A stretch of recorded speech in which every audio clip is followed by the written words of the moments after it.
Halo anak-anak kami pejuang UTBK tahun 2022. Kembali lagi bersama Ibu Susi Susanti Simanjuntak pada mata pelajaran Sosiologi. Nah, untuk pertemuan kali ini kita akan membahas mengenai tentang mobilitas sosial. Apa itu mobilitas sosial? Tolong saksikan video berikut. Nah, langsung aja ya kita masuk pada pembahasan mobilitas sosial. Jadi, secara garis besar, mobilitas sosial itu adalah perpindahan status sosial seseorang dari satu sosial ke satu sosial yang lainnya. Namun ada juga pendapat dari Surjono Sukanto. Nah, kalau itu kata mobilitas secara garis besar. Jadi, kalau kata Surjono Sukanto apa? Kata Surjono Sukanto, mobilitas sosial itu adalah suatu gerak dalam struktur sosial, yaitu pola-pola tertentu yang mengatur organisasi suatu kelompok sosial. Lanjut kita akan bahas jenis-jenis mobilitas. Sebenarnya jenis-jenis mobilitas ini ada 5, cuman biasanya mobilitas yang keluar dalam ujian itu atau yang sering dibahas ada 2, yaitu mobilitas vertikal dan mobilitas horizontal. Kita bahas yang pertama dulu, ada mobilitas vertikal. Jadi mobilitas vertikal itu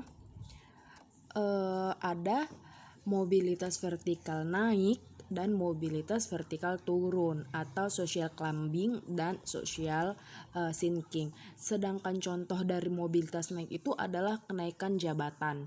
Misalnya, contohnya itu ada ibu rumah tangga yang mencoba pegawai negeri sipil atau PNS. Kemudian dia menjadi seorang PNS, bukan lagi sebagai ibu rumah tangga. Itulah contoh dari mobilitas vertikal naik. Kemudian mobilitas vertikal turun ialah seorang yang sudah bekerja namun di PHK. Itu misalnya dia sudah bekerja di suatu kantor, namun karena dia di PHK, dia menjadi seorang pedagang. Itulah contoh dari mobilitas vertikal turun atau social sinking. Oke, tadi kita sudah bahas tentang mobilitas vertikal. Sekarang yang kedua kita bahas mobilitas horizontal. Jadi mobilitas horizontal itu adalah perpindahan suatu individu atau kelompok sosial yang sejajar atau sederajat. Contohnya kita ambil di perpindahan seorang pelajar. Misalnya ada di suatu kampus, itu suatu kampus ada perpindahan mahasiswa, misalnya mahasiswa Indonesia ke Amerika atau sebaliknya mahasiswa Amerika ke mahasiswa Indonesia. Kemudian kita masuk pada faktor pendorong mobilitas. Yang pertama ada status sosial, yang kedua ada kondisi ekonomi, yang ketiga ada situasi politik, dan yang terakhir adalah pertambahan penduduk. Kalau ada positif pasti ada negatif. Kalau ada pendorong pasti ada penghambat. Jadi faktor penghambat mobilitas sosial itu ada beberapa. Yang pertama diskriminasi, kedua kemiskinan, dan ketiga adalah stereotip gender.